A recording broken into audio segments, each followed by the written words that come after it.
नमस्कार बच्चों, मैं रोहित कुमार सिंह आपका स्वागत करता हूं अपने इस यूट्यूब के चैनल में। मेरे पास कई दिनों से कई बच्चों का फ़ोन और मैसेज आ रहा था, जिनमें बार-बार वो पूछ रहे थे, सर आपका कोई यूट्यूब चैनल है या नहीं है। अब हम एक लोग खाली बैठे हैं, तो हम लोग कुछ सीख सकें, इसलिए आप अपना यूट्यूब चैनल बनाइए। तो मैंने उन लोगों की डिमांड पर एक यूट्यूब चैनल स्टार्ट किया, जिस यूट्यूब चैनल में मैं आप लोगों को जनरल साइंस पढ़ाऊँगा, जिसमें फिजिक्स, केमिस्ट्री, बायो बेसिक से हाई लेवल तक होगा। अभी जितने भी हमारे जनरल कंपटीशन एग्ज़ाम हो रहे हैं, उन सभी जनरल कंपटीशन के एग्ज़ाम में पूछे जाने वाले क्वेश्चनों को उसमें कवर किया जाएगा। आज मैं आप लोगों के सामने फिजिक्स के 20 क्वेश्चन की सीरीज़ को लेकर के आया हूँ, जिन क्वेश्चनों को हम इजी और सिंपल वे से सॉल्व करेंगे, जो प्रीवियस ईयर में पूछे गए हैं। तो चलिए उन 20 क्वेश्चन को हम स्टार्ट करते हैं। सबसे पहले हमारा क्वेश्चन है, निम्नलिखित में से कौन सी मात्रा जड़त्व को मापता है। जड़त्व यानी इनर्शिया, और इनर्शिया के बारे में जिस वैज्ञानिक ने बताया उसका नाम है गैलीलियो। हालांकि इसी को आगे एक और वैज्ञानिक ने एक्सप्लेन किया अच्छे तरीके से, जिस वैज्ञानिक का नाम है न्यूटन। इसलिए न्यूटन का जो फर्स्ट लॉ है उसे लॉ ऑफ इनर्शिया भी कहते हैं।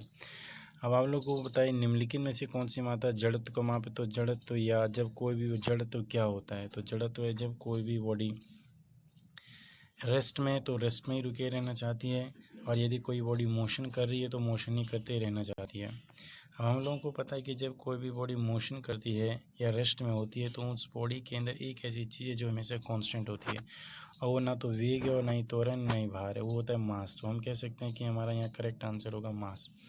खाद्य ऊर्जा को हम किस इकाई में माप सकते हैं। खाद्य ऊर्जा को मापने की यूनिट होती है जूल। हालांकि ऊर्जा को मापने की यूनिट कैलोरी भी होती है, अर्ग भी होती है, जूल भी होती है। केल्विन टेम्परेचर को मापने की यूनिट होती है, बट इसने कुछ नहीं दिया, तो हमारा पहला प्रीफरेंस होगा इसमें ऐसा यूनिट, एंड ऐसा unit is joule. Question number 3, पदार्थ के संवेग और वेग के अनुपात में से कौन सी भौतिक राशि प्राप्त की जा सकती है। तो पदार्थ का संवेग, और संवेग का फार्मूला होता है, संवेग बोले तो मोमेंटम, और मोमेंटम का फार्मूला है P is equal to mass into में वेलोसिटी। वेलोसिटी इसके साथ रेशो निकालेंगे तो वेलोसिटी से वेलोसिटी कट, आंसर है M यानी मास। मास यानी द्रव्यमान। नेक्स्ट क्वेश्चन, चलती हुई बस जब अचानक से ब्रेक लगाती है तो उसमें बैठे हुए यात्री आगे की ओर गिर जाते हैं, और आगे की ओर गिरने के बाद जिसने बताया वो लॉ ऑफ इनर्शिया, और इनर्शिया को ही बोला जाता है the first law of motion. तो हम कह सकते हैं the correct answer is first law of motion. समुद्र में प्लवन करते आइसबर्ग का कितना भाग समुद्र की सतह से ऊपर रहता है। तो आप सभी लोगों को पता है कि पानी के अंदर कौन सी चीज़ डूबती है और कौन सी तैरती है। इसके लिए जिस वैज्ञानिक ने लॉ दिया था उसका नाम है आर्किमिडीज प्रिंसिपल, और आर्किमिडीज प्रिंसिपल के अनुसार किसी भी ऑब्जेक्ट की डेंसिटी वाटर की डेंसिटी से जितनी ज़्यादा, वो पानी के अंदर उतनी ही डूबी हुई होगी, और जितनी कम होगी वाटर के सरफेस पर उतनी तैर रही होगी। तो यहाँ हमारा करेक्ट आंसर होगा 1/9। 1/9 बोलने का मतलब है, 1/9 बोलने का मतलब है आइसबर्ग और वाटर की डेंसिटी का जब हम रेशो निकालेंगे तो उनका रेशो 1/9 निकले, यानी 10% पानी आइस का पार्ट ऊपर होगा और 90% आइस का पार्ट वाटर के अंदर डूबा हुआ होगा।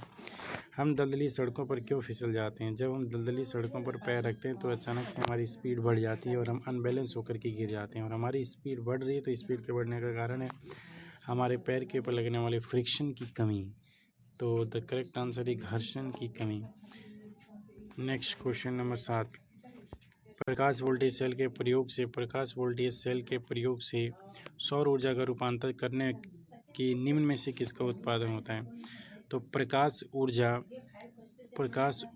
यानी सौर की ऊर्जा सन की लाइट एनर्जी को इलेक्ट्रिकल एनर्जी में बदलने का एक बेसिक सा ये इंस्ट्रूमेंट होता है, जिसे बोलते हैं फोटो इलेक्ट्रिक सेल्स वो है जो सन की आने वाली एनर्जी को डायरेक्ट इलेक्ट्रिकल एनर्जी में कन्वर्ट कर देता है। तो इसका answer correct electrical energy.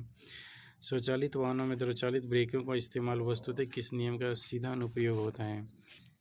Correct answer is Pascal's का लॉ, पास्कल्स का नियम। जब दूध को प्रबल ढंग से मथा जाता है तो उसमें से क्रीम किस कारण से अलग हो जाती है। दूध को मतलब सर्कुलर मोशन, और सर्कुलर मोशन के अंदर दो फोर्स लगता है, एक सेंट्रीपिटल एक सेंट्रीफ्यूगल। और क्रीम को अलग करने की बात यदि पूछी जाए तो आपका करेक्ट आंसर होना चाहिए सेंट्रीफ्यूगल फोर्स, अपकेंद्री बल। जेट इंजन किसके संरक्षण के सिद्धांत पर कार्य करता है? तो जेट इंजन जिसके संरक्षण के सिद्धांत पर कार्य करता है एंगुलर मोमेंटम, कोणीय संवेग।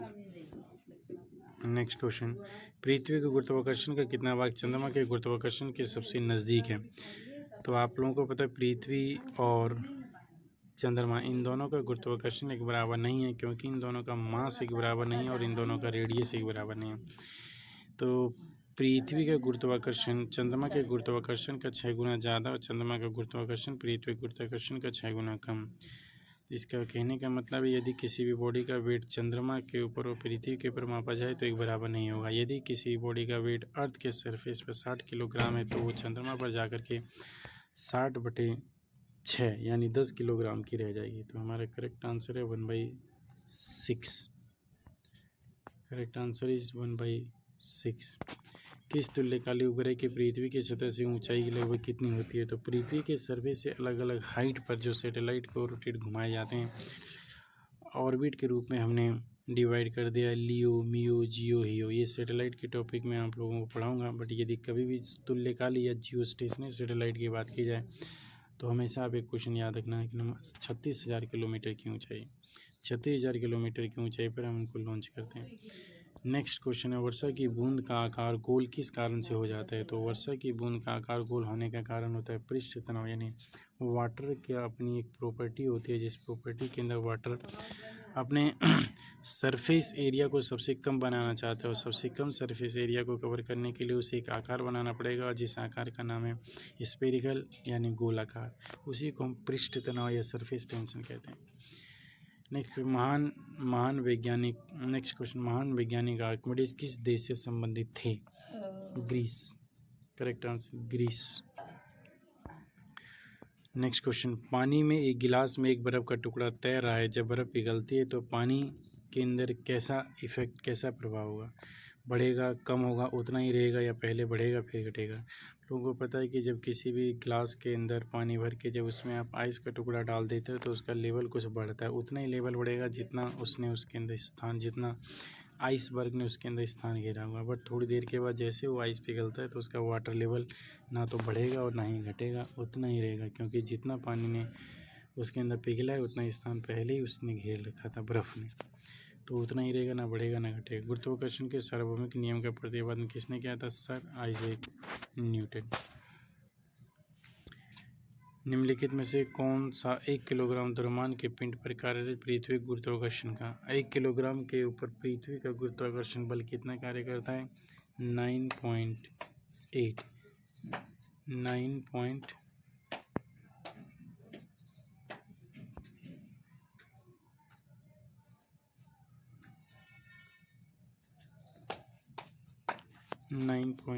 अब ये 9.8 कैसे आए? तो डब्ल्यू का फार्मूला है m/g। मास आपको दिया हुआ है 1 और g है 9.8। इसको मल्टीप्लाई करेंगे तो हमारा आंसर निकलेगा 9.8। तो हमारा आंसर होगा 9.8। 1 हॉर्स पावर कितने वॉट के बराबर होता है? 1 हॉर्स पावर में होते हैं लगभग 746 वाट। नेक्स्ट क्वेश्चन नंबर, निम्नलिखित में से किसने न्यूटन से पूर्व ही बता दिया था कि सभी वस्तुएं पृथ्वी की ओर गुरुत्वाकर्षण अट्रैक्ट होती है? इसका आंसर है ब्रह्मगुप्त। निम्नलिखित में से कौन सा ऊष्मा का यूनिट है?